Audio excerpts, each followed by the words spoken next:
Ali na esquina do Cochicho, da esquina do Sim. Tabajara, da esquina. E aí a gente vai voltar no passado e talvez muitos não vão nem saber do que a gente está falando. Não. O que esses dois loucos estão falando aí?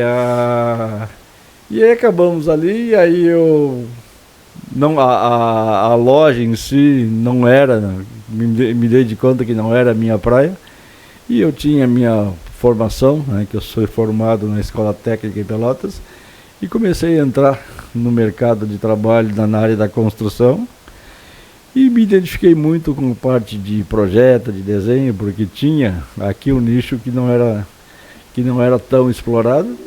E aí surgiu o Sidney, desenhista, e o desenhista surgiu lá dentro do PDT, porque na primeira eleição. Tá, e nessa época aí que tu falou da loja, tu nem pensava em ser vereador, nem te passava pela cabeça ser vereador. Não gostava de política na juventude? Eu vim pra cá em 85, 86. Eu já tinha umas certas rebeldias, eu já entendia que algumas coisas não poderiam funcionar como era, mas nunca participei do DCU, da escola. Eu era muito tímido, muito retraído, na verdade. Tá.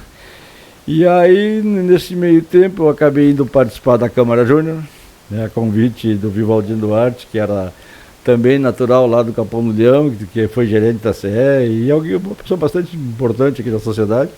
Lá eu conheci o Guaraci, conheci o Milton Cantate, conheci o Tono, conheci várias pessoas que participaram da Câmara Júnior, e o Sidney começou a se soltar, começou a se desinibir. E resolvi em 96 fazer campanha para o então prefeito, que na época brigava contra a situação, que era o Arthur. E já tinha feito concurso em 95, 96 para o cargo de desenhista. E acabou que em 96 a gente fez campanha, em 97 acabei sendo nomeado no meu concurso. E quando na escolha dos candidatos para o pleito de 2000, eu coloquei meu nome, se é para ajudar o partido, eu vou, não sei se vou fazer 30 votos, 50 votos, 100 votos, 20 votos, não sei, vou ir.